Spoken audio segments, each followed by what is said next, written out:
Hello, જય માતાજી, જય શ્રી કૃષ્ણ. મિત્રો, આજની વાર્તા શરૂ કરીએ પહેલાં વિડીયો ગમે તો લાઈક અને શેર કરી દેજો. ચેનલ ઉપર જો તમે નવા હોય તો ચેનલને સબસ્ક્રાઈબ જરૂરથી કરજો. તો ચલો શરૂ કરીએ વાર્તા.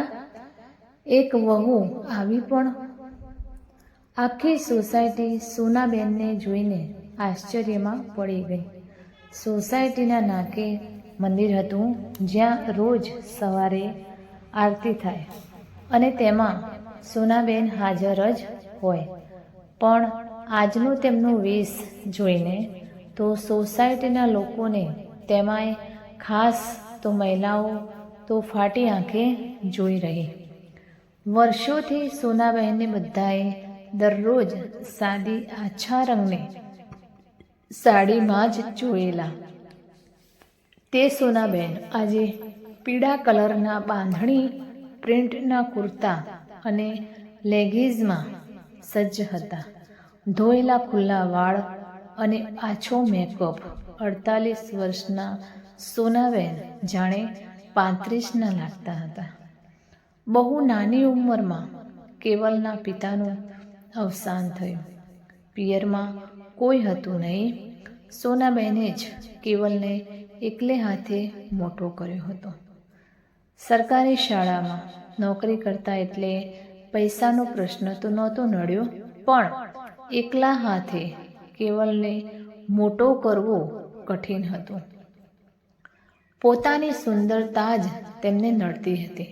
આખરે સમાજના કેટલાક લોકોની નજરથી બચવા તેમણે સાદગીમાં પોતાની જાત ઢાળી દીધી હતી. બસ સવારે સોસાયટીમાં આવેલા મંદિર જાય અને પછી સ્કૂલ. બસ આ બે જગ્યા સિવાય ક્યારેક ક્યાંક જવાનું નહીં.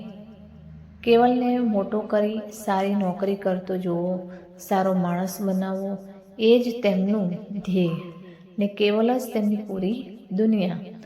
કેવલ પણ સંસ્કારી હતો. પોતાની માની મહેનત વર્ષોથી જોતો આવ્યો હતો, એટલે ક્યારેય તેમને દુઃખ પહોંચે એવું કામ ના કરતો. હજુ તો 2 દિવસ પહેલાં જ કેવલના લગ્ન થયા હતા. રીવાને જોકે સોનાબેને જ પસંદ કરી હતી. તેમના નણંદના સાસરી પક્ષમાં તેમના ફોઈ સાસુની દીકરી હતી. લગ્ન પ્રસંગે ઘણીવાર રીવાને જોઈ હતી. સુંદર તો હતી જ, પણ તેની ફેશન સેન્સ પણ ગજબની હતી. જે પણ પહેરતી તેમાં તેની સુંદરતા ઓર ખીલી ઉઠતી. ઉપરથી કેવલની જેમ તે પણ MBA થઈ હતી અને કંપનીમાં જોબ કરતી હતી. જો કે કેવલની ફોઈ તો સોનાબહેનને ના જ પાડતા હતા કે બહુ મોડર્ન છે, આ તો આપણા ઘરમાં નહીં ચાલે. પણ સોનાબહેનને ગમી હતી કે કેવલ સાથે આ જ છોકરી શોભે.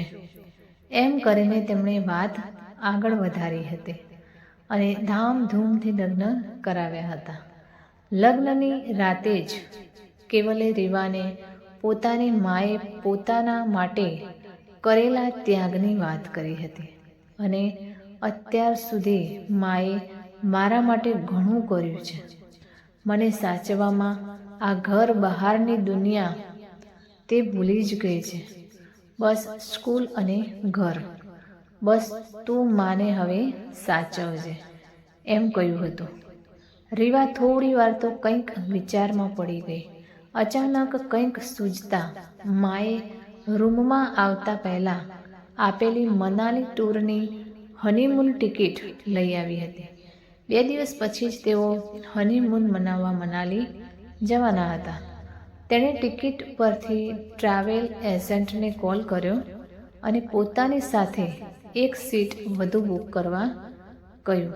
એજન્ટે બધી સીટ બુક થઈ ગઈ છે, અત્યારે તાત્કાલિક તો સીટ નહીં જ મળે એમ જણાવ્યું. પણ તેણે બહુ આગ્રહ કર્યો અને જો બીજી ટિકિટ નહીં મળે તો પોતે આ ટિકિટ પણ રદ કરશે એમ કહ્યું. ત્યારે એજન્ટે થોડી વાર પછી કોલ કરવા જણાવ્યું.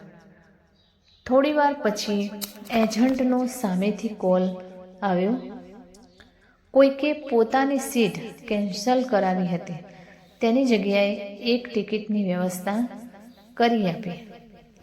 રીવા ખુશ થઈ ગઈ.